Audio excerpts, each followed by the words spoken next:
수 있어서 너무 감사합니다. 제 이름은 소개해 주신 것처럼 본명입니다. 조믿음이라고 하죠. 이 이름 때문에 굉장히 많은 고통과 순환을 겪었습니다. 친구들이 너무 많이 놀렸거든요. 뭐 믿음이 안 간다부터 시작해가지고, 그래서 이 믿음 더욱 굳세라 이런 찬양을 별로 안 좋아합니다. 그래서 22살 때 군대 갔다 와서 이름을 좀 바꿔야겠다라는 생각을 가지고 저를 담당했던 청년부 목사님을 찾아가서 상담을 좀 했습니다. 근데 목사님이 저를 아래 위로 훑으시면서 그런 말씀을 하셨어요. 너는 이름 바꾸지 말고 네 인생을 좀 바꿔라라고 하시더라고요. 그래서 오, 저게 정답이다. 그때부터 이름이 아니라 인생을 좀 바꿔봐야지라고 생각을 했지만 우리가 늘 경험하면서 살아가는 것처럼 인생을 바꾼다는 게 쉽지는 않은 것 같습니다. 그러니까 우리가 하나님께서 기뻐하시는 그런 그리스도인의 제자의 모습으로 계속해서 세워져야 하지만 문제는 우리가 사람이기 때문에 우리를 둘러싸고 있는 수많은 상황과 환경에 참 많은 영향을 받는 것 같아요.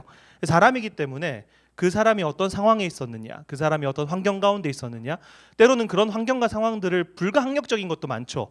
예를 들면 내가 태어나고 싶은 곳에 뭐 정하는 것도 아니고 어느 나라에서 태어났는지 어떤 부모 밑에서 태어났는지부터 시작해서 불가항력적으로 찾아오는 환경들, 그리고 우리가 살아가면서 때로는 우리가 만드는 상황과 환경들, 그런 것들 때문에 건강하게 세워지기가 되게 쉽지 않은 그 미혹의 시대를 우리가 살아가는 것 같아요. 그러니까 미혹이라고 하는 말이 정신을 차리지 못하도록 흔든다라고 하는 뜻을 가지고 있지 않습니까? 뭐 요즘에 중독 문제도 워낙 심각하고, 그 중에 제가 이제 우리를 건강한 그리스도인 그리고 건강한 일상을 살아가지 못하도록 방해하는 수많은 요인들 중에서 저는 이단 그리고 사이비 종교에 대한 것들에 대해서 대책하는 사역들을 하고 있습니다.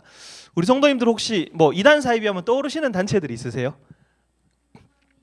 하나님의 교회, 신천지, 뭐 안식교, 작년에 엄청 많이 이슈가 됐던 재작년까지 성범죄를 저질렀던 단체 기억나십니까? JMS죠. 정명석이라고 부르잖아요. 그 사람들은 뭐 지저스 모닝 스타 이렇게 부르는데 저는 뭐 저리 가라 망할 시키 뭐 이렇게 불러요. 그런 단체들이 우리 주변에 많이 있습니다. 그런데 오늘 말씀의 제목처럼 이단이라는 존재는, 저한테 이단과 사이비는 물론 조금 용어 차이가 있습니다. 이단이라는 것은 종교적인 용어고 사이비는 조금 더 사회적인 용어인데, 제가 10년 넘게 일을 했어요. 10년 넘게 일을 하면서 이단이라는 존재가 우리는 딱 들었을 때 신천지 이상한 사람들, JMS 정말 나쁜 사람들, 이런 개념이지만 이단은 역사적으로도 그렇고 늘 항상 우리에게 특별히 교회를 향해서 조금 질문을 던지는 존재인 것 같았다라는 생각을 하게 돼요. 현장에서 한 10년 넘게 있으면서 전반기 한 5, 6년 정도는 제가 이제 이단 문제를 전문으로 다루는 기관에서 기자 생활을 했었습니다. 그래서 제가 맡았던 단체가 신천지였고, 현장을 다니면서 뭐 신천지 실체나 이런 것들을 고발하기도 하고, 동시에 제가 만났던 게 피해자들, 예를 들어 자녀를 사이비 종교에 빼앗긴 부모님들이라든가 뭐 탈퇴자들, 사이비 종교에서 오랜 기간 있다가 나온 사람들, 그런 사람들을 만나면서 이단이라는 게 단순히 그냥 뭐 저기 있는 이상한 사람들의 문제가 아니라 교회가 여러 가지 측면에서 좀 대책하고 생각을 해봐야 되는 지점들이 있구나라는 생각들을 하게 됐던 거예요. 가령 예를 들어서 신천지에 가 있는 사람들의 대다수가 교회를 다니던 사람들일까요? 다니지 않던 사람들일까요? 그쵸? 이게 저한테는 질문이었어요. 왜냐하면 교회를 다닌다라고 하는 것을 조금 축약적으로 이야기하면, 오늘 제가 성도님들과 우리 처음 만났고, 교회라는 공동체는 정말로 특이하게도 정말 다양한 연령대의 사람들, 그리고 직업군이 다 다르고 삶의 궤적을 정말 다 달리했던 그런 사람들이 주기적으로 이렇게 모이는 공동체가 거의 없습니다. 그런데 교회는 이렇게 모여요. 이유는 뭐냐면 하나의 신앙을 고백하기 때문에 그런 거죠. 교회는 신앙 고백의 공동체이고, 그 중심에 예수 그리스도가 계시고, 한 가지를 얘기하면 예수 그리스도를 유일한 구원자로 고백하는 사람들의 모임인데, 어느 순간 갑자기 구원자로 바꾼 거예요. 교회를 10년 20년 다니다가 갑자기 이만이라는 사람을, 정명석이라는 사람을 찾아가 버리는 거죠. 그게 저한테는 질문이었어요. 왜 이런 일들이 벌어지지? 왜 사이비 종교에는 교회를 다니던 사람들이 그렇게 많았지? 라고 하는 질문들이죠. 또 하나의 질문이 있었어요. 뭐냐면, 저는 저희 첫째가 중학생이고 둘째가 이제 둘째 고등학생이면 안 되죠. 첫째가 중학생이고 둘째가 초등학생입니다. 네, 이게 족보가 꼬입니다. 그렇게 되면 저희 첫째가 이제 중학교 여중생 이제 아이고, 둘째가 초등학교 4학년 아이인데, 현장에 있다 보니까 뭘 많이 체감하냐면, 이단들도 이제 뭐가 많냐면 이단 모태 신앙이 되게 많아요. 그러니까 태어나 보니까 엄마 아빠가 신천지고, 태어나 보니까 엄마 아빠가 하나님의 교회고. 왜냐하면 신천지가 생긴 지 40년 됐고요. JMS가 생긴 지 1978년에 시작했으니까, 그리고 하나님의 교회가 생긴 지 60년이 됐습니다. 그 외에 뭐 통일교는 더 많이 됐죠. 그러다 보니까 제가 여름 겨울 방학 시즌에 이제 중학생, 고등학생 아이들 만나서 수련회 시즌에 이제 특강을 하다 보면 현장에 있는 중학생, 고등학생 아이들이 제일 많이 물어보는 게 목사님 학교 현장에서 제 친구를 사귀었는데 제 짝꿍을 만났는데 알고 보니까 걔가 신천지래요. 걔가 하나님의 교회래요. 그러니까 우리가 모르는 사이에 학교 현장에서 중학교 때부터 본격적인 포섭 활동이 이루어져요. 그럼 제가 이걸 보면서 뭘 느꼈냐 하면 우리 아이가 중학생인데 혹시 우리 아이는 학교 현장에서 그런 포섭들을 당하진 않을까? 그러면 문제는 그런 포섭들이 이루어질 때 이 아이가 무엇이 옳고 그른 것인지를 분별할 수 있는 아이일까라는 질문들이 생기기 시작하는 거예요. 그리고 동시에 그런 분별을 할 수 있도록 분별력을 키워준 적이 있는 부모일까? 라는 질문들이 생기기 시작하는 거죠. 그리고 저는 바른미디어라는 기관을 운영하고 있는데 저희 기관에서 제일 많이 대답을 고민하는 지점이 뭐냐면 어떤 질문이었냐면 제가 탈퇴자 피해자들을 많이 만나는데 그중에 저는 탈퇴자들에 대한 마음이 참 많이 갔었어요. 왜냐? 사이비 종교에서 1년, 2년 있다가 나오면 그나마 괜찮은데 이 시기가 10년이 넘어가고 15년이 넘어가면 사실 탈퇴를 하기도 힘들고 나오면은 이 사회를 살아갈 준비가 전혀 안 돼 있는 자신의 모습 때문에 굉장히 괴로워합니다. 제가 이 사역을 하면서 만난 분 중에 사이비 종교에 제일 오래 계셨던 분이 몇 년이냐면 42년입니다. 42년이라는 시간을 사이비 종교에서 보내요. 그리고 지금 저희 기관에 찾아오시는 사이비 종교 탈퇴자들이 거의 대부분 10년에서 15년 있다가 나온 사람들입니다. 퍼센테이지가 10년에서 15년 있다 나온 사람들이 거의 제일 많아요. 근데 30대 중후반 친구들이거든요.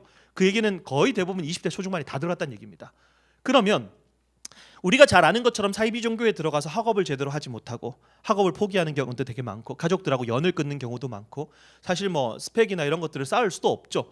그러다 보면은 딱 나왔을 때 아무것도 할 수 없는 새로운 세상, 완전히 리셋된 상태에서 나이는 30, 35이 되는데 이 세상을 살아갈 준비가 전혀 안 돼 있는 자신의 모습을 발견하게 되죠. 거기에다가 내가 말도 안 되는 거에 속았다라고 하는 억울함, 분노, 그리고 내가 저걸 믿었다고라고 하는 자기 자신에 대한 수치심, 거기다가 죄책감도 엄청 많이 느낍니다. 왜냐하면 사이비 종교 안에 있을 때 이 사람들 열심히 하잖아요. 내가 제일 친한 친구를 데려간 거예요. 근데 그 사람은 신도가 되고 나는 탈퇴를 했어요. 이 죄책감이 이루 말할 수가 없는 거죠. 그래서 우리 성도님들이 생각하시는 것보다 꽤 많은 사람들이 스스로 목숨을 끊습니다. 제가 그거를 기자 생활을 하면서 저도 알게 된 거예요. 아, 이게 완전히 소위 말하는 사각지대 중에서도 사각지대인 문제였구나.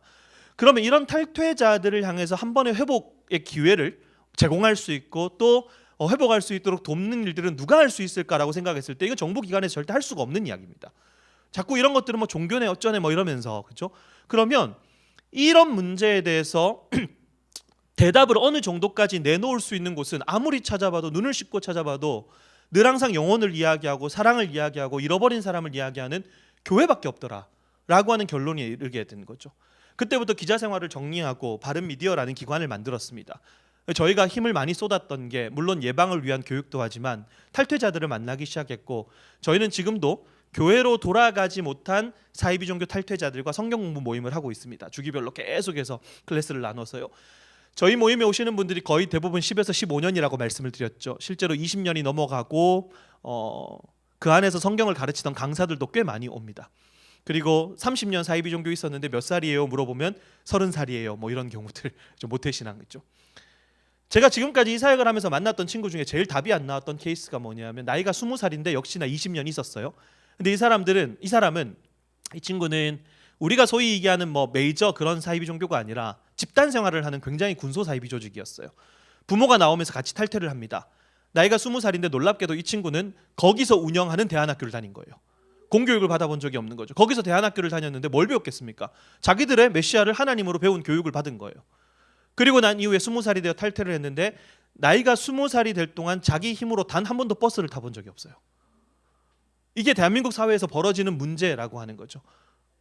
이런 사람들에게 교회는 어떻게 회복의 길을 열 수 있을까라고 하는 거. 제가 이제 처음 만나는 교회나 강의를 가거나 이럴 때 제가 약간 극단적인 약간 ISTJ 성향이거든요. 이렇게 얘기하니까 좀 이상하게 보시더라고요. 약간 극단적. 그러다 보니까 뭔가 강의를 하다가 설교를 하다가 막 울컥하거나 그런 일이 거의 없어요. 그 왠지 처음 만난 분들 앞에서 그렇게 하면 좀 뭔가 쇼맨십인 것 같고 잘 안 하는데 하루는 사이비 종교의 그 탈퇴자들 모임을 하면서 너무 힘들었던 적이 있어요. 하루 그날이 정말 너무 힘들었어요. 역대급으로 되게 힘들었어요. 근데 그날 수요일 날 저녁에 이제 한 교회에 가서 집회를 하는데 찬양대에서 그날 찬양을 어떻게 하시냐면 제목이 하나님은 실수하지 않으신다네라는 찬양을 하는 거예요. 우리가 그걸 믿잖아요. 하나님이 능력이 있으신 분이고 사람을 변화시키는 분이고 실수하지 않으시는 분이라는 걸 믿어요. 근데 그날 만났던 친구들은 자기 인생이 왜 30년 하필이면 사이비 종교 모태 신앙이냐, 그리고 나와서 교회를 가는 것도 되게 힘든데 교회를 가보고 싶다 하고 신앙을 가져보고 싶다 하고 하나님이라는 존재가 있는 것 같은데 뭔진 모르겠지만 기도하면서 찾아보고 싶다고 하는데 아무런 응답이 없는 거예요. 저한테 복음이 뭐냐면, 제가 경험한 선에서 저한테 복음과 부활이라는 건 그 사람들 입에서 어느 순간 그럼에도 불구하고 자기의 그 30년 사이비 종교 모태 신앙 인생을 돌아보고 그럼에도 불구하고 하나님은 실수하지 않으신다라고 고백할 수 있으면 저는 그게 가장 위대한 신앙 고백이고 저한테는 복음이고 부활입니다. 그것이. 그런 탈퇴자들을 만나기 시작했어요. 그런 질문들, 교회는 뭐라고 대답할 수 있지? 같이 성경 모임하고 전문적인 심리 상담을 지원하고 재정을 지원해주는, 그냥 제가 할 수 있는 선에서의 작은 대답들을 여전히 하고 있는 것 같아요. 그러면서 이 전제를 깔아드리면서 제가 오늘 성도님과 나누고 싶은 이야기가 바로 이 이야기입니다. 그럼 도대체 왜 이런 문제가 벌어졌지? 교회는 이 문제를 어떤 시선으로 좀 바라봐야 되지? 사람들은 왜 사이비 종교에 미혹되는 걸까라고 하는 측면 말이죠. 뭔가 특별한 답이 있었던 건 아니고 우리가 좀 간과했던 세 가지 관점에 대해서 세 가지 관점으로 좀 이야기를 드리고 싶어요. 이단에 대한 이야기니까 좀 실제적인 이야기도 좀 드릴 거고 교회에 대한 이야기 좀 드릴 텐데, 세 가지 관점, 사기의 관점과 결핍의 관점과 세뇌의 관점으로, 물론 시간 관계상 디테일하게 다는 못하고 엑기스만 좀 몇 가지 추려서 말씀을 좀 드리고 싶은데, 사람들이 사이비 종교에 미혹되는 이유를 좀 확인해 보기 위해서 저는 10년이 넘는 시간 동안 정말 많은 탈퇴자들을 만났습니다. 갔다 온 사람들이니까 그 사람들한테 무엇이 당신의 발걸음을 그곳으로 옮기게 만들었습니까? 라고 질문을 하기 시작한 거죠. 그 질문이 좀 중요했던 것 같아요. 왜냐하면 우리는 언론을 통해서 사이비 종교의 문제를 보잖아요. 대부분 직접적으로 경험하지 않으신 분들은. 저도 사실 신천지나 여타 사이비 단체 갔다 온 사람은 아닙니다. 저희 가족 중에 누가 빠져서 피해를 본 사실도 없습니다. 그러면 우리 같은 사람들은 사이비 종교의 문제를 대부분 언론을 통해서 보기 때문에, 그런데 언론을 통해서 본 사이비 종교는 경각심이 생기는 게 아니라 굉장히 혐오감이 생기도록 묘사가 돼요. 정명석이의 그런 모습들, 이만희의 말도 안 되는 그런 모습들을 보면서. 그러니까 우리는 이단 사이비 문제를 접근하는, 특별히 복음을 가지고 있는 교회의 대표적인 입장은 뭐냐면, 저 사람들 이상한 사람들이고 저기 빠진 거는 잘못된 거예요 라고 교육을 해온 거죠. 근데 적어도 그 현상을 바라보고 영혼을 바라보는 사람들이라면 저 사람들이 사이비 종교에 빠진 것은 잘못된 겁니다 라는 정죄는 누구나 할 수 있지만, 당신은 왜 그 선택을 했습니까? 라고 한 번 정도는 좀 물어볼 수 있지 않았어야 됐나? 라는 생각을 하게 되는 거죠. 무라카미 하루키가 책을 이제 언더그라운드라는 책을 2권을 씁니다. 이 책의 내용이 뭐냐면, 일본의 옴진리교 사태가 벌어지고 난 이후에 실제적으로 그걸 추적하고 옴진리교 신도들을 만나고 피해자들을 만나고 탈퇴자들을 만나서 쫙 엮은 책이에요. 언더그라운드라는 책인데, 무라카미 하루키도 그런 거 있어요. 일본이라는 나라가 이제 옴진리교 다들 아시죠? 네, 요즘에 이제 청년들 중에 모르시는 분들이 계시더라고요. 너무 95년 모르시는 분들 계세요? 괜찮아요. 모르시는 분들은 이거 연식 구분하는 질문이거든요. 다음 세대. 아시는 분들은 그냥 다 된 세대예요. 희망이 없어요. 자, 일본의 가스테러가 있었던 사건인데 옴진리교라고 하는 사이비 단체에서 일본이라는 나라를 무너뜨려야 되겠다라고 하는 잘못된 교리에 사로잡혀 있었고, 1995년 3월 20일이죠. 아침 8시에서 8시 30분 사이에 도쿄의 5개 전동차 내에 무색무취의 독가스를 살포해 버립니다. 그래서 6천여 명이 중경상을 입고 10여 명이 사망하는 대형 사고가 터졌는데, 그럼 도대체 사람들이 접근할 때 무라카미 하루키도 그거였어요. 왜? 라고 하는 거예요. 왜? 이런 일들이 왜 벌어졌고, 실제로 충격을 받았던 건 그 말도 안 되는 단체의 소위 말하는 일본의 고위 관료들, 엘리트 계층들이 되게 많았던 거예요. 학력 수준의 문제가 아니라는 거죠. 왜 이런 문제가 벌어졌을까? 저도 그런 생각을 가지고, 왜 도대체 저 사람이 저런 말도 안 되는 단체에 왜 가는 거지? 왜 발을 들이고 왜 사고가 망가지고 왜 깊이 들어가게 되는 거지? 라고 하는 고민들을 하면서 이 세 가지 관점으로 탈퇴자들을 통해서 답을 좀 얻은 것 같아요. 좀 간략간략하게 좀 말씀드리고 싶은데, 첫 번째는 좀 실제적인 이야기부터 먼저 좀 해드리려고 합니다. 특별히 또 3040에 또 청년분들이 또 많으시니까, 또 젊은 부부들도 많으시니까 조금 실제적인 이야기도 같이 좀 곁들여서 해드릴게요. 경각심이 필요하다라고 하는 거. 아까 말씀드린 것처럼 사실 사이비 종교의 문제를 직접적으로 경험하지 않는 사람들은 경각심을 가지기가 쉽지 않은 문제예요. 이게 경각심이라는 게 어떤 문제를 주의 깊게 들여다보는 마음이라고 하는 건데, 모든 예방은 그 경각심으로부터 시작한다고 얘기하죠. 예를 들어서 중학생, 고등학생 아이들한테 얘들아 술 마시면 안 돼, 담배 피면 안 돼, 이런 교육이 아무런 의미가 없는 이유는 그냥 그건 나쁜 건지 알고 있고 도덕적으로 하면 안 된다는 건 알지만 그게 왜 위험하고 왜 나쁜지를 구체적으로 교육을 받아보지 못했기 때문에 그런 거죠. 일본의 이소무라 다케시라는 학자가 일본 전역을 다니면서 청소년들을 대상으로 니코틴을 가지고 교육을 합니다. 그리고 내린 결론이 뭐냐면 위험해요 나빠요라고 얘기하는 건 아무 의미가 없고 이 친구들한테 왜 위험하고 왜 나쁜지 어떻게 나쁜 것인지를 정확하게 인지할 수 있도록 교육시켜주는 게 제일 중요하다고 얘기하죠. 그것처럼 이 사이비 종교의 문제도 우리가 첫 번째 가져야 될 경각심은 뭐냐, 왜 한국 사회에서 사이비 종교를 예방하기가 되게 어려웠냐 하면 이겁니다. 그 사람들이 우리에게 다가올 때 절대로 자신의 정체를 밝히지 않는다는 거죠. 길거리에 돌아다니다 보면 신천지를 쉽게 만날 수 있고, 요즘 같은 시대에 하나님의 교회나 심지어 나는 신이다 나왔을 때 JMS 난리를 쳤어요. 종로에서. 우리 눈에 쉽게 보이는 것 같지만 결코 그렇지 않다라는 겁니다. 왜냐하면 생각해 보십시오. 신천지가 갑자기 길 가고 있는 우리 성도님들한테 다가와서 우리 아름다운 신천지입니다 이렇게 얘기를 하면 호호 아름답네요, 다음 주부터 한번 가볼게요. 우리 중에 그런 사람 아무도 없습니다. JMS 신도들이 와가지고 우리 선생님이 와 계십니다, 이 시대에 새로운 메시아가 와 계신다고, 그분이 비록 지금 전자발찌를 차고 감옥에 가 계시지만 그분이 우리 선생님이라고 이렇게 얘기하면 갈 사람 아무도 없다는 거죠.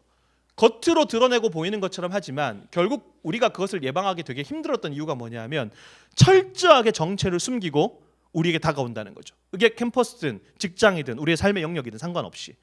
그러다 보니까 저한테 이걸 제일 많이 물어보세요. 많은 분들이. 그 사람들이 정체를 숨기고 위장하고 다가오니까, 그리고 그런 사이비 종교의 문제를 경험해봤던 사람들이 야 신천지는 이렇게도 하고 저렇게도 하고 요렇게도 한데 이거 조심해야 돼. 그렇게 하지만 저는 여기를 통해서 좀 우리가 신앙인으로서 교회로서 좀 한 가지 교훈을 좀 얻게 된 것 같아요. 뭐냐면 워낙 다양한 방식으로 사이비 종교가 포섭한다 그랬잖아요. 정체를 숨기고. 그러니까 교회 입장에서는 저한테 제일 많이 요청하는 강의가 요즘에 신천지가 포섭하는 트렌드가 뭐냐 이런 거예요. 근데 사실 이게 의미가 없다라는 겁니다. 왜냐하면 두 가지 이유 때문에 그런데, 첫 번째는 얘네들이 벌써 생긴 지 40년이 됐어요. 얼마나 많이 했겠어요, 다양한 방식을. 그러니까 의미가 없고, 두 번째는 뭐냐면 포섭을 할 때 굉장히 부도덕하고 비윤리적인 방식을 사용하는데 실제로 신천지 여성들이 남성들에게 접근할 때 자신의 성을 제공했어요. 말이 안 되죠. 근데 신천지 수뇌부는 여성들을 향해서 지금부터 남성들에게 접근해서 성을 제공하십시오라고 지시한 사실이 없어요. 저는 그걸 보면서 이 사람들이 왜 이렇게 행동하는 거지? 여기에 포커스를 맞췄어요. 성을 제공하면서 포섭합니다라는 실제적인 이야기보다 더 중요한 건 왜 위에서 시키지도 않았는데 저런 열정을 내는 거지? 이게 되게 중요했던 거죠. 그래서 많은 사람들이 이런 표현을 씁니다. 딴 건 모르겠는데 저 사람들 엄청 열심히 하니까 저 열정은 좀 본받자. 그죠? 우리를 보니까 진리가 우리를 어떻게 합니까? 자유하게 했잖아요. 우리는 너무 자유해서 아무것도 안 해요. 근데 쟤네들은 엄청 열심히 하는 거예요. 그러니까 뭔가 찔리는 거예요. 야, 쟤네들은 저렇게 열심히 하는데 우린 뭐지? 난 뭐지? 그래서 많은 목사님들도 설교하시다가 제가 그걸 비판하는 게 아니라 그렇게 오해할 수 있으니까 여러분 신천지도 이렇게 열심히 합니다. 근데 우리는요, 이렇게 표현하실 때가 되게 많은데 저는 여기서 한 가지 교훈을 얻었어요. 뭐냐 하면 여러분 사이비 종교가 열심을 내는 방식과 이유와 동기죠. 사이비 종교가 열심히 하는 그 동기와 우리가 추구하는 동기가 명백하게 달라요. 여기서 건강한 신앙과 해로운 신앙의 차이점을 하나 발견해 볼 수 있습니다. 여러분 사이비 종교 신도들이 진짜 열심히 하는데, 진짜 열심히 하는 이유는 적어도 사이비 종교에서 5년 10년이 넘어가면 딱 하나입니다. 그 사람들은 무서워서 열심히 합니다. 전체주의 국가나 독재 국가가 대중들을 통제하기 위한 방식이 뭐냐면 공포심을 일방적으로 심어주는 거죠. 그래서 우리가 이야기하는 그 체제를 따르지 않을 시에 축출이 된다든가 저주를 받는다든가 문제가 생긴다든가. 사이비 종교가 신도들에게 행동을 이끌어내는 방식이 두려움을 심어주는 방식. 우리랑 달라요. 물론 초신자 때는 그런 마음 가질 수 있잖아요. 처음 교회 왔는데 내가 주일 한번 빼먹으면 좀 다칠 것 같고 다리 몽둥이 부서질 것 같고 사고 날 것 같고, 근데 시간이 지날수록 하나님과 우리의 관계가 그런 징벌적이거나 기계적 관계가 아니라는 것을 경험하게 됩니다. 우리는 인격적 관계라고 표현을 하죠. 근데 사이비 종교는 그게 없어요. 계속해서 두려움을 유발하는 방식, 그 두려움을 유발하는 방식을 쓰기 위해서 몇 가지 방식들을 쓴 거죠. 예를 들어서 1년에 한 명 전도 못 해오면 110만 원씩 벌금 내게 했어요. 신천지에서 특정 기간 동안. 그러다가 제가 하나 보여드리고 싶은 게 뭐냐면, 여기 잘 보이시진 않는데 이게 자기 주관 지옥이라고 JMS에서 보여주는 지옥에 대한 이미지예요. 뇌가 뽑히는 사진이에요. 그러니까 네 생각대로 살다가 지옥 간다. 지옥 가서 네 생각을 주관해도 뇌가 뽑히는 고통을 영원토록 당할 거야? 이거 어릴 때부터 이 이미지를 보고 자랐다고 생각해 보십시오. 이게 세뇌인 거잖아요. 여러분 그 넷플릭스의 지옥이라는 지옥2 드라마 얼마 전에 나왔죠. 지옥1 혹시 보신 분 계십니까? 아 넷플릭스 하니까 막 이러시네요. 사탄의 OTT 넷플릭스. 전 타락해서 한 번씩 보거든요. 넷플릭스 원 지옥이라는 그 드라마, 영화로 표현할지 드라마로 표현할지 하여튼 거기에 주인공이 이제 유아인 씨가 나왔었죠. 사이비종교 거기서는 의장인데 교주로 나온 거예요. 근데 그 사람이 그 지옥의 드라마에서 이런 대사를 날려요. 뭐라고 하냐면 자기가 가르치는 교리가 잘못됐다는 걸 인지하고 있어요. 근데 그거를 사람들에게 대중들에게 심어주기 위해서 뭐라고 표현하냐면 공포가 아니면 뭐가 인간을 참여하게 하겠습니까? 공포가 아니면 무엇이 인간을 참여하게 만들겠습니까? 그러니까 자신들이 자기를 따르는 신도들에게 교리를 주입하는 방식을 공포심을 유발하는 방식을 사용했다는 거죠. 이게 사이비 종교의 전형적인 특징입니다. 이게 건강한 신앙을 추구하는 우리와 그들의 차이점이에요. 그래서 사이비 종교가 14만 4천이라는 숫자에 그렇게 목숨을 겁니다. 왜냐하면 14만 4천이라는 숫자는 모두가 다 나누어 가질 수 있는 숫자가 아니기 때문에 그런 거죠. 이게 일반 기업들이 사용하는 마케팅하고도 거의 비슷해요. 이거를 사지 못하면 당신은 도태될 거야.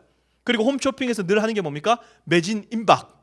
그래서 우리는 지금 막 손 떨리죠? 저거 사야 되는데? 앤 윌슨 셰프라는 사람이 쓴 중독사회라는 책인데 거기서 차용한 겁니다. 뭐냐 하면 어떤 사람들을 몰아놓고 통제하고 공포심을 주입하고 또한 중독, 의존하게 만드는 그런 메커니즘 속에서 제일 먼저 구현되는 게 희소성 모델이라고 표현합니다. 희소성 모델, 모두가 다 나누어 가질 수 없다라는 전제에서부터 출발하죠. 14만 4천, 우리는 흔히 12 곱하기 12 곱하기 1000이라고 하는 구원받는 사람들의 상징수라는 개념을 이야기하지만 이 사람들은 실제 숫자 14만 4천 명, 그러니까 세상에서 제일 억울한 사람은 누구냐 하면 14만 4천 1등입니다. 한 명만 제끼면 구원입니다. 근데 그렇게 제끼는 방식이 뭡니까? 예수 그리스도를 믿음으로 얻는 구원 아니에요. 더 많이 전도 외우고 더 많이 성경을 외워야 되고 더 많이 행동을 해야 되고 더 많은 걸 투자를 해야 되고.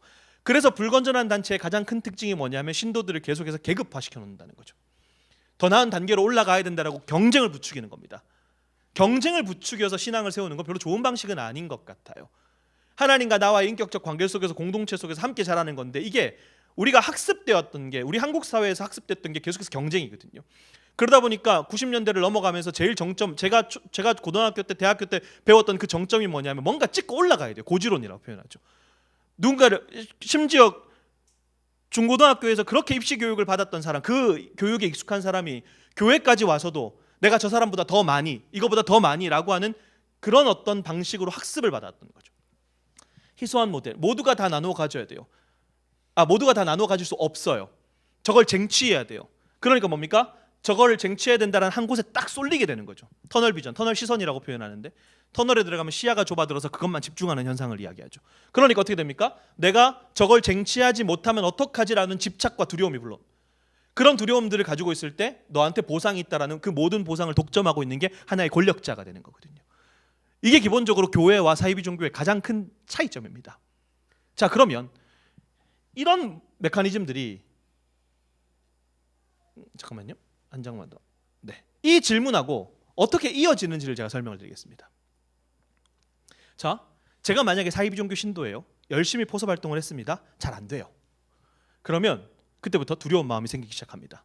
벌금 내야 되고 정신교육 당해야 되고 까딱하다가 14만 4천 1등이 된다라는 추출에 대한 두려움들이 막 생기기 시작하죠. 그러니까 어떻게 하냐면 내가 잘할 수 있는 방식을 위에서 시키는 방식으로 잘 안 됐을 때 내가 잘할 수 있는 방법을 만들어냅니다. 그러다가 이것조차 잘 되지 않았을 때 부도덕하고 비윤리적인 방식까지 사용하게 돼요. 그럼 우리는 이런 생각을 할 수 있죠. 아무리 그래도 그렇지 부도덕하고 비윤리적인 방식을 사용할 때 이 합리적 판단을 잘 못하느냐. 합리적 판단을 해야 될 거 아니에요. 이게 이 선을 넘어가면 이거는 도덕적인 게 아닌데 라고 하는 합리적 판단을 해야 된다라고 하는데 제가 단언해서 말씀드리지만 이 합리적 판단이 안 됩니다. 저는 사이비 종교를 종교 중독이라고 표현합니다. 교리보다는 중독과 세뇌의 관점으로 연구를 했는데 자, 알코올 중독자가 술 못 끊는 메커니즘이 되게 단순하거든요. 자, 술을 마셨습니다. 문제를 일으켰어요. 그리고 술에서 깹니다. 그리고 난 이후에 자기가 저지른 문제 앞에 직면을 하게 되죠. 내가 술 마시니까 문제를 일으키네. 그럼 이 사람이 해야 될 합리적 판단은 뭡니까? 술을 끊어야 돼요. 단주를 시작해야 되죠. 하지만 알코올 중독자들은 그 판단이 안 되고 중독계에서 진짜 유명한 말이 있습니다. 뭐냐 하면 중독자의 뇌는 더 이상 합리적 판단을 위해서 작동하지 않는다고 합니다. 오로지 모든 상황을 어떻게 해요? 합리화시킨다라고 이야기를 하죠. 그러니까 내가 술을 끊어야 된다는 합리적 판단을 하는 게 아니라 그럼에도 불구하고 나는 술을 마실 수밖에 없다라고 자기를 합리화시키는데, 합리화시켜야 될 근거가 필요하잖아요. 그러니까 제일 많이 하는 게 뭐냐면 남 탓입니다. 이걸 투사라고 표현하죠. 부모 탓, 자녀 탓, 환경 탓, 남편 탓. 그래서 우스갯소리로 술 마실 이유가 알코올 중독자에게는 1000가지가 넘는다고 표현합니다. 전 이게 우리 죄인된 본성을 가진 그리스도인들의 습성이라고 죄인된 본성을 가진 인간의 습성이라고 생각해요. 우리 인간이 죄를 다룰 수 있는 기가 막힌 재주가 있습니다. 죄를 다룰 수 있는 인간의 기가 막힌 재주는 뭐냐면 그 죄가 더 이상 죄가 아닐 수 있도록 만드는 재주입니다. 내가 그 죄를 저질렀지만 이걸 합리화시켜서 이건 나한테 문제가 되는 게 아니야 라고 끊임없이 우리를 합리화시킬 수 있는 재주를 가지고 있는 거죠. 이게 인간이 죄를 다루는 가장 기가 막힌 사고방식입니다. 부부의 세계, 여러분들 말씀과 기도로만 사신다 그랬죠 아까. 부부의 세계 옛날에 드라마에 보면 명대사가 하나 있어요. 뭔지 기억나십니까? 보셨네요. 다 보시네. 에이, 또 사랑에 빠진 게 죄는 아니잖아. 이거 우리 늘 알잖아. 내로남불이라고 표현하는데 그게 바람핀 남편이 자기 아내에게 이야기를 합니다. 사랑에 빠진 게 죄는 아니잖아. 우리는 하나님도 입 다물게 할 만한 그런 우리만의 합리적 이유들이 얼마나 많은지 모릅니다. 그게 인간이 죄를 다룰 수 있는 기가 막힌 방식인 거죠. 그러니까 위에서 시키는 방식 쓰고 내가 잘할 수 있는 방식 쓰고 부도덕하고 비윤리적인 방식까지 쓰니까 이게 의미가 없어지는 거죠. 그러니까 쟤네들이 우리한테 이렇게 와요 저렇게 와요 아무 의미가 없는 거죠. 제가 실제적 방법 오늘 이단에 대한 실제적인 예방 특강의 개념은 아니기 때문에 그냥 이제 이해도가 다 다르셔서 몇 가지만 간단하게 그냥 보여드릴게요. 자, CCM 음악 가르쳐드립니다. 내 강의 들어 테스트해주면 알바비 드리겠습니다. 꿀알바고 합니다. 1시간에 10,000원. 제가 늦은 나이에 신학대학원 들어왔습니다.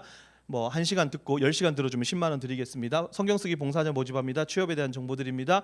큐티교재 체험단 모집합니다. 해외로 보내는 자필 성경쓰기 합니다. 제가 보여드린 거 전부 다 신천지입니다. 아무 의미 없습니다. 이걸 요즘에 2030 세대들 40 세대들까지 러닝 엄청 많이 하시죠? 예, 신천지가 전국에 12개 러닝 크루를 운영하고 있습니다. 그래서 마라톤 대회 막 개최하고요. 그렇게 합니다. 당근마켓에 동네 생활이라는 카테고리가 있습니다. 동네 생활 카테고리에 들어가니까 별의별 거 다 있어요. 같이 운동합시다. 뭐 합시다. 개 산책, 개 그랬다가 혼났어요. 반려견 산책시킵시다.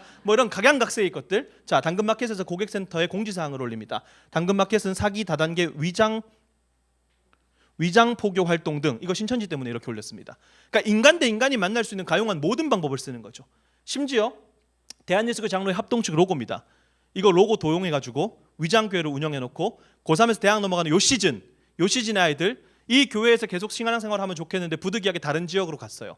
자, 그러면 고3에서 대학 넘어가는 아이들이 이단과 접촉하게 되는 가장 전형적인 케이스. 자, 교회에서 다른 지역으로 학교를 가게 된 거예요. 근데 그 학교 가가지고 이제 그 지역에서 교회를 정하고 해야 되는데 일단 대학 들어갔으니까 내가 하고 싶은 동아리 활동을 하게 됐어요. 동아리 딱 들어갔어요. 근데 축구 좋아하니까 남자가 축구 동아리 들어갔죠. 근데 이 동아리가 세상에 이런 동아리가 없어요. 왜냐하면 그 사랑 FC에서 축구하다가 조금만 잘못 차니까 막 눈길 주고 개발이라고 그러고 막 눈치 주고 넌 다음 주부터 농구부도 있는데 농구부로 가라. 이렇게 하는데 거기서 축구를 하다가 자책골 넣었더니 괜찮다고 또 넣어도 된다고 부담스러워하지 말라고. 여러분 저도 축구 좋아하지만 자책골은 용납이 안 돼요. 교회에서도. 근데 괜찮다고 막 하니까 너무 잘해주는 거예요. 근데 알고 봤더니 그 형이 학교 앞에서 자취하면서 같이 밥 먹고 밥 사주고 같이 축구하고 영화도 보고 놀고 그 형이 심지어 교회도 다닌대요. 이거 완전히 하나님의 인도하심 아닙니까? 그 형 따라서 교회 갔어요. 교단마크 딱 받고 있어요. 근데 알고 봤더니 자 고3에서 대학 넘어가는 친구들이 사이비 종교를 접촉하게 되는 가장 전형적인 케이스라고 말씀드렸죠. 그 동아리가 학교에서 인가하고 있는 정식 동아리인데 그 동아리가 뭐냐면 집 빼고 다 신천지였던 거예요. 이걸 소위 신천지 위장 동아리라고 표현합니다. 없는 곳이 없어요. 그리고 난 이후에 그 형 따라 갔던 교회가 뭡니까? 신천지 위장교회. 그러니까 이거는 신천지에 들어갔다 안 들어갔다 이 문제가 아니라 이 친구가 어떻게 되냐면 나중에 나한테 친절을 베풀고 찾아오는 사람 전부 다 신천지가 되는 거예요. 대인관계 어려움이 생기는 거죠. 단순히 신천지에 미혹됐다 빠졌다 이 문제가 아니라는 겁니다.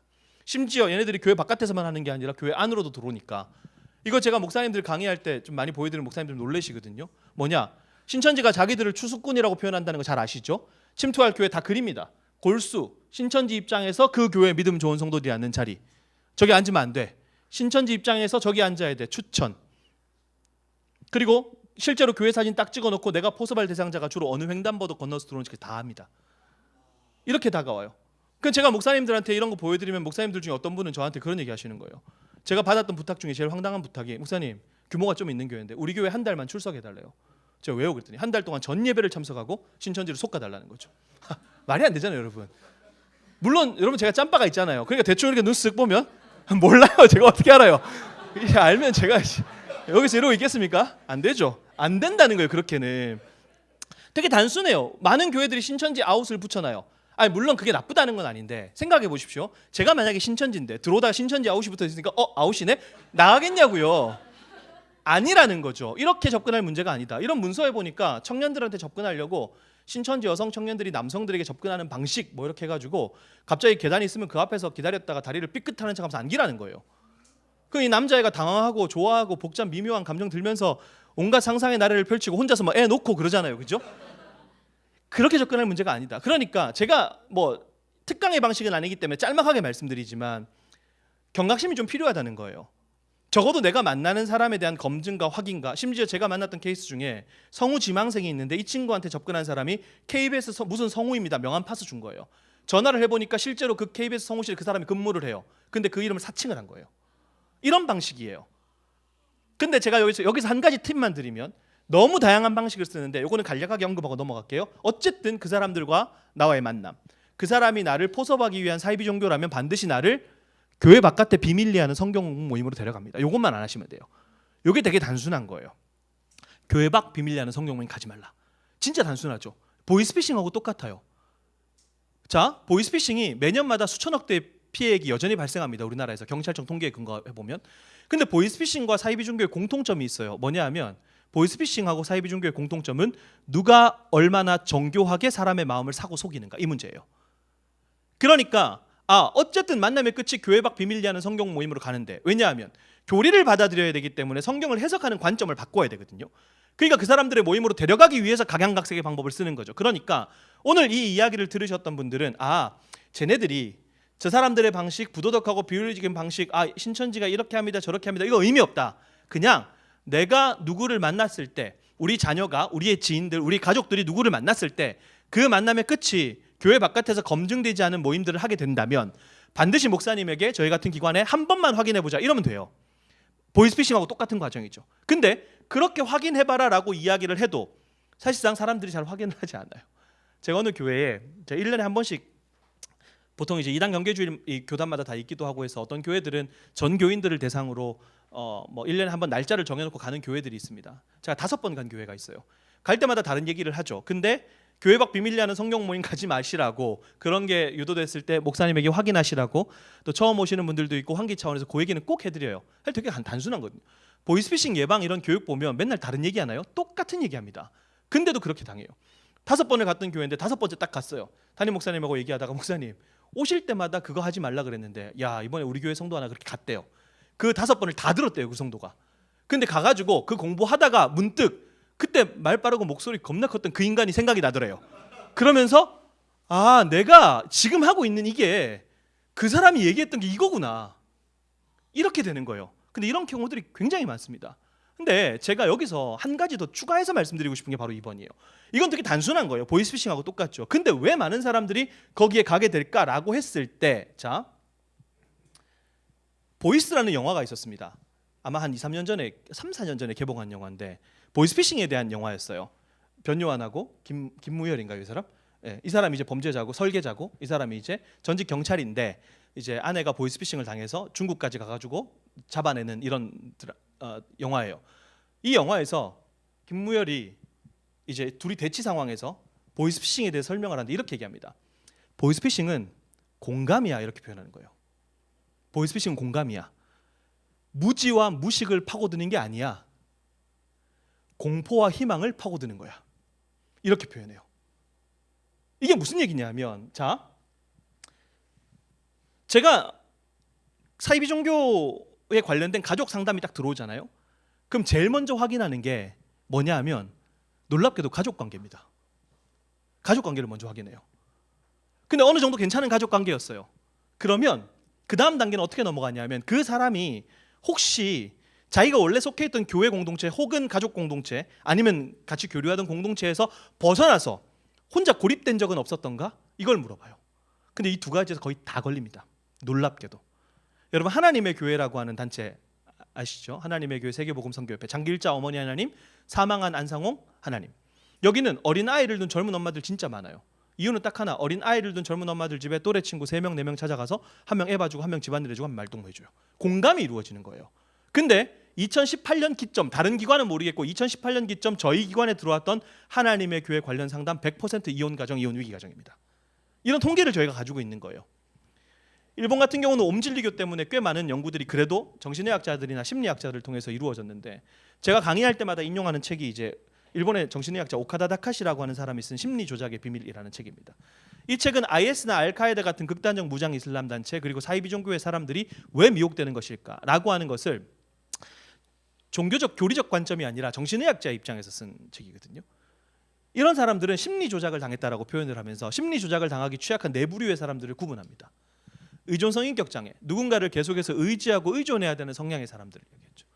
이거 왜 그러냐 하면 뭐 여러 가지 이유가 있겠지만 제일 대표적인 건 어릴 때 부모의 영향 때문이라고 이야기를 하죠. 부모는 2가지 방식으로 아이들의 양육을 망칩니다. 크게 2가지. 하나는 학대, 하나는 과잉이죠. 정서적 학대, 육체적 학대와 오히려 과잉, 너무 지나친 보호예요. 그럼 아이들의 주체성들을 잡아먹기 시작하죠. 그럼 굉장히 수동적이 되고, 이 사람들은 그런 수동적 성향 때문에 누군가가 무엇인가를 이야기했을 때 옳은가 그른가 맞는가 틀린가를 확인해 볼 생각을 잘 하지 않는다는 겁니다. 그래서 제가 발견한 사이비 종교 교주들의 공통점이 있습니다. 뭐냐 하면 헛소리를 자신감 있게 합니다. 교주들의 공통점입니다. 근데 우리는 헛소리에 집중하죠. 놀랍게도 신도들은 자신감에 집중합니다. 교주가 그렇게 헛소리를 막 이야기를 해도 우리 생각에 어떻게 저걸 믿을 수 있지? 그게 중요한 게 아니에요. 교주가 나에게 얼마나 확신을 줄 수 있는 사람인가가 훨씬 더 중요한 사람들입니다. 그래서 교주가 헛소리를 해도 단체는 무너지지 않는다라고 하는 거죠. 거기에 불균형한 자기애, 현실과 이상의 괴리가 너무나 크고 스트레스, 고립. 결국 인간이라는 존재가 하나님께서 우리 인간을 관계를 맺는 존재로 창조를 하셨잖아요. 하나님과의 관계를 맺고 이웃과의 관계를 맺고 또 다른 피조 세계와의 관계를 맺는.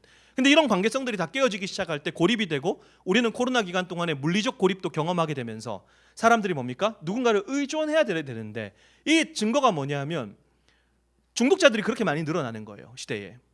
중독이라는 게, 혹시 의사 선생님들 계십니까? 중독을 의사 선생님들이 의존증이라고 표현하죠.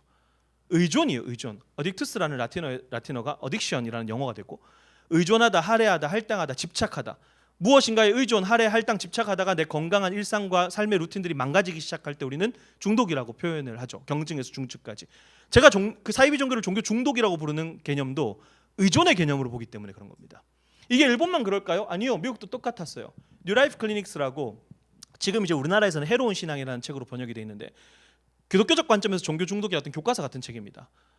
그 책에서 이런 얘기를 해요. 오랜 기간 동안에 좀 해로운 신앙이나 사이비 종교, 좀 불건전한 단체 이런 것들을 추구해오고 그 안에서 살았던 사람들의 삶의 배경을 조사해 보니까 놀랍게도 엄한 부모 밑에서 학대받으면서 자기가 속한 공동체에서 버림당한 실망 경험 혹은 자존감이 굉장히 낮은 경우들이라고 이야기를 합니다. 물론 거기에 있는 사람들이 다 이런 사람들이라는 건 아니고, 이런 유형의 사람들이 사이비 종교에 접근해 취약할 수밖에 없다. 왜냐하면 그죠? 사이비 종교가 사람들에게 다가갈 때 처음부터 교리를 들이미는 게 아니었다라는 거죠. 교리 들이밀면 누가 믿겠냐는 거예요. 그게 아니라 나는 너에게 절대로 해로운 것을 줄 존재가 아니야. 이 지점이었어요. 왜 이단의 질문이었냐 하면, 우리 아까 봤던 추천과 골수가 있잖아요. 그럼 실제로 교회 안에서 활동했던 신천지 추수꾼들도 제가 만나볼 거 아닙니까? 탈퇴한 친구들. 물어보죠. 이런 거 보면서. 그럼 도대체 추천과 골수를 나누는 기준이 뭐냐? 특별히 추천은 누구냐라고 했을 때 이게 현실인데, 그 친구들이 했던 대답이 우리를 향한 질문처럼 느껴지고, 여기에 우리가 조금 마음이 아팠으면 좋겠는 건 뭐냐? 이겁니다. 교회 안에 있는 소외된 사람이요. 이렇게 얘기해요. 교회 안에 있는 혼자 있는 사람이요. 한 달, 2달, 3달 동안 추수꾼으로 딱 들어가 있어 보니까 저 사람은 한 달, 2달, 3달 동안 아무도 말 붙여주지 않고 아무하고도 밥같이 먹지 않고 교회 왔다 교회 그냥 가는 그 사람이요. 모 지역의 전 교회를 다 그렸어요. 신천지가 거의 대부분의 교회를. 근데 그린 교회 전부 다 추천과 골수가 나왔습니다. 이게 우리에게 시사하는 바가 뭘까라고 하는 것을 조금 고민해봤으면 좋겠다라는 거예요.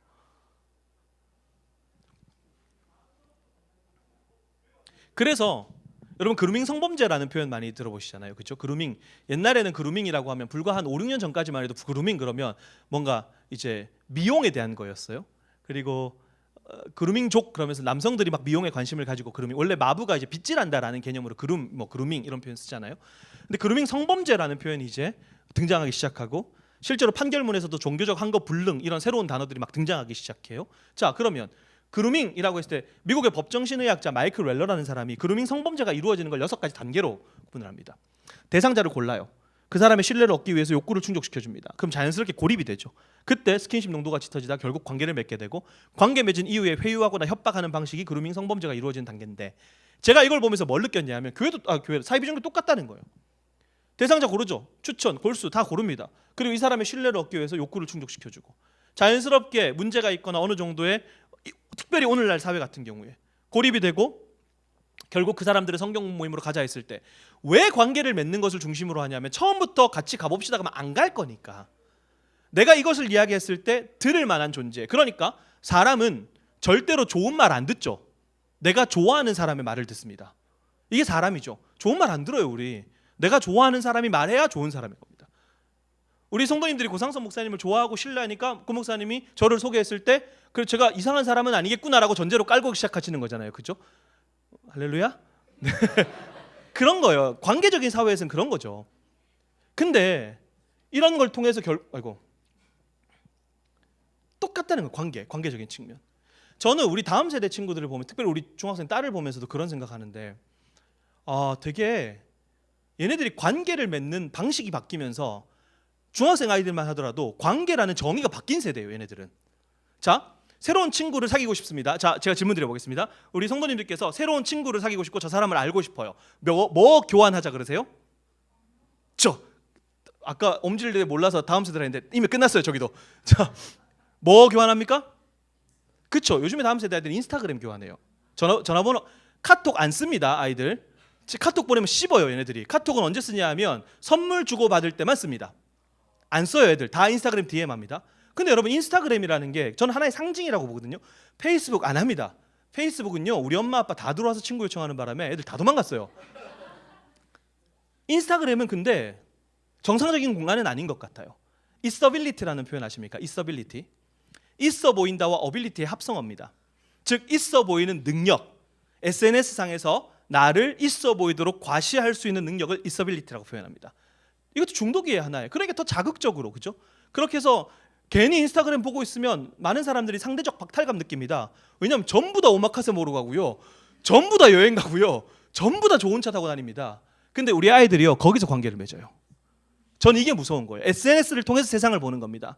직접적으로 자기가 뛰어들어서 내 몸으로 체득하고 경험하고 사람과 사람의 관계를 맺는 것이 아니라 있어빌리티의 공간에서 거기서 아이들이 관계를 맺기 시작하니까 이게 얼마나 비정상적인 관계라고 하는 거죠. 성경에서의 관계, 말하는 관계도 그렇고 우리가 건강한 우리의 삶과 일상과 우리의 어떤 그 교회 공동체를 위해서 인격적인 관계를 누릴 수 있는 그런 관계가 돼야 되는데 코로나 오면서 물리적으로 고립되죠. SNS로 들어가죠. 가상의 공간에서 관계를 맺죠. 그런 시대에 더 이런 문제는 더 많이 벌어질 거예요. 왜? 가상의 세계에서 관계를 맺으면 맺을수록 공허함도 더 커지지 않을까요? 교보문고 베스트셀러 상반기에 도둑맞은 집중력이라는 책이 있었습니다. 그 책의 저자 요한 하리 미국 테드 강연에서 중독에 대해서 강의하면서 이렇게 얘기합니다. 중독은 현실의 의존이라고 그랬잖아요. 현실의 삶을 영유하기 어려울 때 발생한대요. 1980년대 90년대를 넘어가면서 중독계에서 제일 많이 화두가 됐던 게 뭐냐면 환경적 요인이라는 겁니다. 환경적 요인. 이건 뭐냐? 그전에는 생물학적 요인, 유전적 요인 이런 얘기 많이 했어요. 예를 들어 생물학적 요인이라고 얘기할 때 예를 들면 코카인 같은 경우는 딱 들어가면 남자냐 여자냐에 따라서 화학 반응을 좀 다르게 일으킨대요. 그런 생물학적 요인. 애냐 어른이냐 이런 것들. 그리고 유전적 요인에 대한 논쟁도 되게 많았고. 근데 80년대 쭉 넘어가면서 제일 많이 된 게 환경적 요인. 왜 우리나라에 고등학생 아이들이 그렇게 도박을 많이 할까요? 제가 보내 중에 불법 스포츠 토토 도박해가지고 빚 제일 많이 진 애가 1억 2천인가 그래요. 왜 우리나라는 그런 일들이 많을까? 이유는 되게 단순해요. 이거 보급률 1등. 이 환경을 이야기하는 겁니다. 이해되시죠? 왜 강남 8학군에 있는 아이들, 수성학군에 있는 아이들이 에너지 드링크 섞어 마시고, 그죠? 야근하시는 분들도 많으니까. 직장인들이 포카리 스웨트랑 바카스랑 섞어가지고 바카리 스웨트 만들어 마시고 거기다 레모나 타가지고 하이퍼 붕붕 드링크 그래가지고 마시면 몸이 붕붕 날아갈 것 같은 각성제를 왜 만들어 마시는가? 치열한 입시에서 살아남으려면 잠을 자면 안 되니까 라고 하는 그 환경, 그거죠. 그래서 그런 환경적 요인에 많은 관심을 가졌어요. 요한 하리가 얘기하는 게 그겁니다. 중독은 현실의 삶을 영유하기 어려울 때 발생한다. 행복하고 건강할 때 서로 결속하고 관계를 맺는데 정신적 충격, 고립, 삶의 무게에 억눌려 교류할 수 없을 때 안도감을 찾기 위해서 어떤 것을 갈구하기 시작한다는 거죠. 교회 공동체는 어때야 될까라고 하는 고민들을 되게 많이 이단을 통해서 많이 해보는 것 같아요. 저는 이단이 저한테 어떤 질문을 던졌냐면 내가 속한 교회 공동체의 건강성과 제가 속한 가정 공동체의 건강성들을 엄청 많이 고민하게 했어요. 우리 성도님들에게 가정이라고 하는 것이 어떻게 정의될지는 모르겠습니다. 저에게 가정이라는 것은요 이렇게 정의됩니다. 비록 제가 뭐 집에서 뭐 아이들이나 아내, 특별히 아내한테 뭐 억눌린 자, 갇힌 자, 자유함이 없는 자처럼 살아가지만 그럼에도 불구하고 저한테 가정이라고 하는 것은요 제가 어떤 모습으로 있어도 아무런 위협감을 느끼지 않는 곳입니다. 근데 오늘날 수많은 부모가 자녀에게 위협이 되고요, 자녀가 부모에게 위협이 되고 서로가 서로에게 위협이 됩니다. 당신이 나를 수용하고 내가 당신을 용납함으로써 그런 공동체의 개념이 점점 사라지고 있어요. 그러니까 사람들은 교회에 와서도 가정에서도 제가 중고등학생 아이들 집회하다 얘들아 집 나가면 이렇게 물어보면 애들이 제가 이거 한번 해볼게요. 그러면 우리 성도님들 집 나가면 이런 분들은 집 안 나가요. 왜 나갑니까? 집 나가면 고생인데. 근데 집 나갈까 말까 되게 고민하시는 분들 몇 분 계시던데 얘들아 집 나가면 그러면 고생이요 이렇게 대답하는 친구들도 있지만 어떤 친구들은요 해방이요 이런 애도 엄청 많습니다. 이놈의 집구석 수능만 쳐봐라 뭐 이런 애도 엄청 많은 거죠. 그거예요. 제가 교회 밖 비밀리하는 성경 모임 되게 단순하다고 말씀드렸던 이유는 뭐냐면 교회 바깥에 비밀리하는 성경 모임 가면 안 됩니다라고 얘기를 했는데 문제는 뭐냐? 가지 않도록 붙들어 놓을 수 있는 힘이 없었던 거예요. 그게 제일 큰 문제였더라고요. 보니까 저희가 잘못됐다는 거 알겠어. 근데 저기 가지 마라 하면서 가지 않도록 붙들어 놓을 수 있는 힘이 우리 가운데 있을까? 교회 공동체는 이단이라고 하는 존재는 저한테 늘 항상 제가 속한 공동체의 건강성과 제 가정의 건강성들을 계속해서 돌아보게 만드는 지점이었습니다. 현실적으로 현장에서 만나는 수많은 이단 탈퇴자 피해자들 가정들이 많이 깨어져 있었고 발붙일 곳이 없었어요. 저는 그거였어요. 발붙일 곳이 없었어요. 교회에서 사람 대접 좀 받았으면 좋겠고 사람 냄새가 났으면 좋겠는데 심지어 교회에 왔는데도 그 사람을 다양한 방식으로 평가합니다. 요즘에 유치원 아이들도 물어본대잖아요. 너희 집 화장실 몇 개냐고. 제가 그 얘기 듣고 그랬어요. 나중에 난 교회에서 살아야 되겠다. 교회 화장실 겁나 많잖아요. 우리 집 변기 20개다 막 이런 거 있잖아요. 그런 시대예요. 아이들도 그래요. 그 사람의 무엇으로 그 사람을 평가하고 판단하고 도구가 되는 거죠. 그러니까 사람들을 만날 때 긴장하잖아요. 서로가 서로에게 도구가 되니까. 내가 저 사람을 어떻게 이용해야 되지? 저 사람은 나를 어떻게 이용할 거지? 사람과 사람이 만나는데 그렇게 만나요. 우리가 이 시대 자체가. 근데 사이비 종교는 마치 그렇지 않은 것처럼 나는 당신에게 절대로 해로운 것을 줄 존재가 아닙니다 라고 다가오니까 그 지점에서 교회 공동체의 역할이 뭐지? 그리고 갔던 사람, 사이비 종교에 한번 갔던 사람이 거기가 잘못됐다는 사실을 인정하고 내가 잘못했습니다. 앞으로 예수 그리스도를 온전히 믿고 제자의 삶을 살아보겠습니다라고 결단하고 나온다면 적어도 그 사람에게 색안경을 끼고 너가 예전에 그렇게 잘못했었잖아 라고 단죄하고 정죄하고 끝날 문제인가? 과연 이것이 그런 생각들을 해보게 되는 거죠.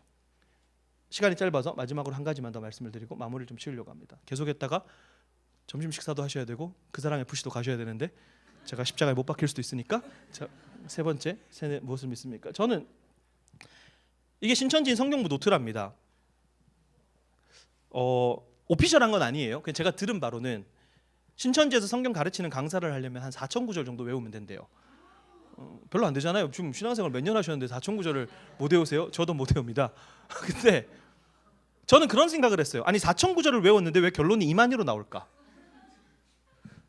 When God becomes a drug이라고 신이 약이 될 때라는 이 가톨릭 신부인데 레오부스라는 신부가 쓴 어떻게 보면 종교 중독이라는 용어를 좀 대중화하게 된 결정적인 역할을 한 책인데 책에서 되게 단순한 얘기를 합니다. 이렇게 얘기해요. 해로운 신앙은 일련의 가르침을 절대적으로 의심 없이 무비판적으로 받아들이는 데서부터 비롯된다. 이런 토대 위에서 하나님의 이름으로 남용이 저질러지기 시작하는 거죠. 이게 제가 만든 사이비 종교의 세뇌 기법인데 제가 이제 왜 이걸 만들었냐 하면 사실 제가 저의 독창적인 결과물이 아니라 뭐 세뇌라는 용어를 처음 썼던 에드워드 헌트라는 사람이 있고 그리고 미국의 로버트 제이 리프턴이라고 이제 고령의 심리학자인데 이 사람이 실제로 중국 강제 수용소에서 세뇌를 당해본 사람들을 면담한 책들이 있어요. 뭐 A Study of Brainwashing in China라 중국의 세뇌에 대한 연구 이런 것들이 있는데 그런 것들을 보면 좀 차용을 했는데 저의 관심은 사이비 종교가 이렇게 한다가 아니라 사람의 사고가 어떤 과정을 통해서 왜곡되지? 이게 관심이었던 거예요. 일본의 뇌인지과학자 도마베치 히데토라는 사람이 세뇌에 대해서 이렇게 정의를 해요. 치밀하게 계산된 허구의 세계에 감금된 상태라고 표현을 합니다. 왜 감금됐지? 이걸 한번 고민해 보면서 이걸 이제 이야기했는데 이걸 다 할 시간은 없고 제가 한 가지만 좀 말씀드리고 싶어요. 이거에 빗대어서 이제 요 지점 때문인데, 자, 사이비 종교나 이단 단체 그리고 불건전한 단체들을 보면 굉장히 독특하고 이질적인 용어들을 사용합니다. 그 왜 그러냐면, 자, 중국의 강제 수용소, 북한 그리고 사이비 종교가 신도들을 하나로 통제하기 위해서 사용하는 전형적인 방식이 뭐냐면 언어를 통제하는 겁니다. 쓸 수 있는 용어와 쓸 수 없는 용어를 구별하고 언어에는 세계관과 정체성과 문화가 담겨 있기 때문에 이걸 통해서 통제를 하기 시작하는 거죠. 이스라엘이 1948년에 독립을 했죠. 이스라엘이 독립을 하고 이스라엘이라는 나라의 특징을 우리가 잘 아는 것처럼 다 흩어져 있던 사람, 그리고 거기에 시오니즘이라는 운동이 붙고 사람들이 몰리기 시작합니다. 그러면 다 흩어져서 각기의 문화를 살았던 사람들을 딱 모아놓고 이 사람들을 통일하려면 뭐부터 해야 될까요? 언어부터 통일해야죠. 그래서 뭐 벤 예후다 이런 사람들이 이스라엘의 세종대왕으로 불리는 그런 사람들이 사장되었던 히브리어를 모국어로 사용할 수 있도록 이전부터 엄청 준비를 했거든요. 그게 통일이에요. 결국 이거에 하나의 사람들을 하나로 결집시키는 내 언어라고 하는 건 굉장히 큰 무기가 됩니다. 근데 사이비 종교는 굉장히 독특하고 이질적인 용어를 사용함으로써 우리는 남들과 다른 새로운 비밀한 것을 깨달은 존재야라고 선민의식을 가지게 만들어요. 그래서 이분법이 형성이 됩니다. 이걸 깨달은 존재와 깨닫지 못한 존재. 그래서 사이비 종교에 빠져 있는 사람들하고 대화할 때, 야, 성경에 어디 이만희가 있어, 정명석이 있어, 이게 우리가 할 수 있는 최악의 대화예요. 의미가 없어요. 그들의 용어와 이해를, 교리를 이해하지 않고 대화하는 건 그냥 평행선만 달리는 거죠. 성경 어디에 이만희가 있어? 그 사람들은 성경을 통해서 이만희를 발견했어요. 그죠? 그 과정에서 굉장히 독특하고 이질적인 용어를 사용하는데, 그래서 제가 느낀 게 뭐냐면, 교회라고 하는 것은 신앙 고백의 공동체고 언어를 가지고 있는 공동체니까 적어도 우리의 신앙의 건강성들을 잘 유지해 나가기 위해서 우리가 해야 될 작업이 하나 있는데, 뭐냐 하면 내가 사용하는 이 언어와 단어를 내가 어떤 의미를 가지고 사용하고 있는지를 끊임없이 확인해 보는 겁니다. 이게 진짜 중요한 것 같아요. 안다라고 했을 때 명확하게 안다라고 표현할 수 있는 건 내가 그것을 설명할 수 있을 때죠. 초등학교 3학년 때 저희 어머니가 저한테 방학 숙제를 내셨습니다. 문제집을 사주시면서 저를 얼마나 믿으셨는지, 이름도 믿음이라 지어놓으셨잖아요. 그러니까 답안지를 같이 주셨어요. 제가 어떻게 했을까요? 다 뺏겼죠, 그죠? 빨리 스트레이트 파이트 하러 가야 되거든요. 저는 다 뺏겨가지고 엄청 썼는데, 그게 아직도 생각나는 문제가 하나 있어요. 뭐냐면 제가 초등학교 3학년 때니까 뭐 문제가 되게 허접하잖아요. 이런 거 있었어요. 바닷가 모래사장에서 모래로 만들 수 있는 걸 한번 써보라는 거예요. 뭘 써도 답이 나오잖아요. 답안지에 뭐라고 돼 있었는지 아십니까? 생략이라고 돼 있었어요. 제가 어떻게 썼게요, 답을? 생략이라고 쓴 거예요. 생략이라고 쓰면서 저의 피셜은 뭐냐면, 생략이라는 단어를 처음 봤는데 이런 고차원적인 단어를 내가 알고 있어 라고 하는 것을 우리 어머니에게 피력하고 싶었어요. 어머니가 채점을 하다 저를 불렀습니다. 너무나 감사하죠. 그래도 팩트체크는 해보시니까. 너 일로 와봐. 생략이 뭐야? 물어보시더라고요. 제가 뭐라고 대답했는지 아십니까? 어머니, 생략은 생략입니다. 이렇게 대답했어요. 뒤지게 맞았어요. 그때 진짜 엄청 맞았어요. 생략은 생략입니다. 진짜 그때 우리 어머니가 이렇게 무섭구나라는 걸 처음 알게 되는 거죠. 무슨 말인지 모르고 쓴 거예요. 근데 제가 중학생, 고등학생, 특별히 이 코로나 이후로 교회에 남아있는 중고등학생들 거의 90% 모태신앙입니다. 어릴 때부터 익숙한 친구들. 그런 친구들에게 신앙교육을 어떻게 해야 된다고 할까라고 고민했을 때 저는 그거 같아요. 우리가 쓰는 언어부터 점검하자. 내가 구원, 교회, 신앙 고백의 공동체인데 다 다르게 고백하는 거예요. 신앙 고백의 공동체, 교회의 통일성을, 이단이라는 존재는 어쨌든 이단이 요한계시록, 특별히 신천지가 요한계시록으로 40년 장난쳤으면 그럼 우리는 여기에 대해서 어떤 신앙을 고백하고 있지라는 것들, 이걸 확인해보는 작업들을 계속해서 해보는 거예요. 계속해서 사람들 동원하고 무엇을 하고 사람들 뭐 잘 안 모이니까 뭔가 이벤트를 열어서, 그게 아니라 적어도 그런 것도 필요하겠지만 적어도 우리 교회 공동체라는 정체성이 신앙 고백의 통일성을 갖추는 공동체라면 신앙 고백의 통일성을 깨트리는 이단에 맞서서 적어도 내가 무엇을 믿고 고백하는 사람인가를 끊임없이 확인해보는 작업이 필요하겠다. 그게 이루어지지 않으니까 해로운 신앙은 일련의 가르침을 절대적으로 무비판적으로 수용할 때 하나님의 이름으로 남용이 저지르기 시작하고 1 더하기 1이 3이라 그래도 그냥 아멘이라고 되는, 성경을 통해서 이만희를 발견하게 되는 맹신으로 가게 되는 거죠. 그런 개념으로 우리가 이단의 문제를 좀 바라봤으면 좋겠다라는 말씀 좀 드리고 싶고, 그래서 이단이라는 존재는 저한테 세 번째 이런 질문을 던진 겁니다. 나는 뭐 믿는 사람이지? 단순히 신천지 교리가 이러니까 이거 잘못됐어요, 그게 아니라 그들은 그렇게 믿는데 이런 과정을 통해서 그렇게 믿게 됐는데 우리는 뭐 믿는 사람이지? 그리고 제일 중요한 건, 저한테 중요한 건 이거였습니다. 그들이 거기가 잘못됐다는 사실을 깨닫고 돌아올 때 그럼 결국 딱 하나예요. 진리가 뭐예요? 복음이 뭐예요? 그렇게 질문하는 거예요. 그러면 내가 믿고 있는 그 진리, 내가 믿고 있는 그 복음을 그들에게 어떻게 설명할 수 있지? 그럼 내가 그걸 먼저 알아야 되는, 우리가 먼저 그걸 알아야 되는 거잖아요. 그런 관점으로 저는 이단의 문제를 계속해서 봤던 거죠. 그래서 성경은 우리에게 오늘 읽었지만 요한일서 4장 1절, 사랑하는 자들아 영을 다 믿지 말랍니다. 오직 영들이 하나님께 속하였나, 그러니까 하나님께로부터 온 것인지 확인해봐라. 왜요? 많은 거짓 선지자가 세상에 나왔다라고 얘기하죠. 근데 히브리서 5장 14절 새 한글 성경 번역에 보니까 그 뭐 확인하려면 확인할 수 있는 능력이 있어야 되는데 그 능력이 어디서부터 나오는가라고 했을 때, 물론 성령의 조명하심도 있고 지혜를 주심도 있지만 저는 이게 진짜 와닿았어요. 겉된 연습을 통해서 좋은 것과 나쁜 것을 구별할 정도로 훈련된 감각을 가진대요. 끊임없이 연습하는 거죠. 이게 옳은가 그른가 맞는가, 거듭된 연습을 통해서 좋은 것과 나쁜 것을 구별할 정도의 훈련된 감각을 가지게 되는 겁니다. 그래서 신앙은 여러 가지로 표현할 수도 있겠지만 그냥 연습하는 과정인 것 같아요. 우리가 그걸 완전히 다 모르기 때문에 끊임없이 연습하고 또 연습하면서, 그렇게 연습되어 있을 때 위기가 딱 왔을 때 그때 나에게 내가 연습한 결과에 근거하면 이것이 옳은 것이고 이것이 잘못된 것이고, 물론 그때 우리가 기도하면서 성령의 도우심을 당연히 구해야 되죠. 그런 간절한 구함 가운데 우리가 단순히 무슨 신비주의처럼 딱 눈 감고 하나님 이 상황에서 이거예요 이게 아니라, 적어도 그런 선택을 함에 있어 성령의 도우심을 구하면서 동시에 내가 지금까지 치열하게 연습해왔던 그거의 근거값으로 무엇인가를 선택해 나간다면 우리의 신앙 그리고 우리의 삶이라는 것이 조금 더 건강하게 세워질 수 있지 않을까라는 생각을 하게 되는 겁니다. 저는 오늘 짧게 혹시 이단에 대해서 더 궁금하신 분들이 계시다면 제 책도 있는데 저 유튜브 채널도 있어요. 그래서 저희 채널에 구독자 2만 명 조금 넘는 작은 채널인데 저희 채널에 이단 관련된 영상들 계속해서 올리고 있으니까, 우리 목사님도 저희 채널에 몇 번 출연해 주셨고, 그래서 유료로 진행했던 세미나 몇 개 제외하고 전부 다 무료로 풀어서 한 380개 정도 영상 올라가 있고 계속 올리고 있습니다. 그래서 필요하신 부분 좀 참고하시면 될 것 같고, 이런 영상들은 무료로 다 풀려 있으니까 그냥 보시면 안 됩니다. 구독, 좋아요. 예, 유튜브계 삼위일체죠. 세 가지 다 하셔가지고 구독자가 일자별로 몇 명 늘었는지 다 나옵니다. 제가 요즘 밤에 내일 정도 확인해 보면 이렇게 왔는데 목사님 제가 너무 좋아하고 막 이러는데 구독자 5명 늘어있고 이러면 그냥 저와 여러분의 관계는 여기서 끝이에요. 저는 목사님하고만 관계를 맺으면 됩니다. 그죠? 진담이니까 그렇게 생각하시고, 자, 마지막 세 가지 다시 한번 상기하고 마무리 짓겠습니다. 시간이 길지 않아서 짧게 엑기스만 몇 가지 좀 말씀드렸는데 충분히 제가 어떤 마음으로 이단이라는 것을 바라보고 있는지는 좀 전달이 된 것 같습니다. 그리고 이단에 대한 시선도 단순히 저기 있는 멀리 있는 나쁜 사람들, 이상한 사람들 이 개념이 아니라 그 사람들이 왜 저렇게 됐지? 저렇게 되는 과정 속에서 교회는 어떤 역할을 했었지? 그리고 그 사람들이 돌아올 때 우리는 무슨 역할을 해야 되지? 지금 우리의 공동체는 조금 더 좀 원론적인 이야기긴 하지만 이 본질적인 것들을 조금 고민해 보면서 적어도 저의 사역은 저의 사역의 자리에서, 우리 성도님들의 자리에서 이단이 던진 이 질문 앞에 어떻게 대답할 수 있는가를 고민하면서 살아낼 수 있는 저와 여러분 되기를 간절히 소원합니다. 기도하겠습니다. 하나님, 귀한 성도님들 만나게 해주셔서 감사하고 우리가 나누었던 내용들 중에 또 필요한 것들이 우리의 마음 가운데 잘 심기어지기를 원합니다. 미혹하는 시대에 있습니다. 수많은 것들이 우리를 넘어뜨리려 하고 무너뜨리려 합니다. 주님, 우리는 이것을 다 이길 수 있는 힘이 없습니다. 능력이 없습니다. 그래서 또 하나님 이름 부르고 주 앞에 겸손히 나아갑니다.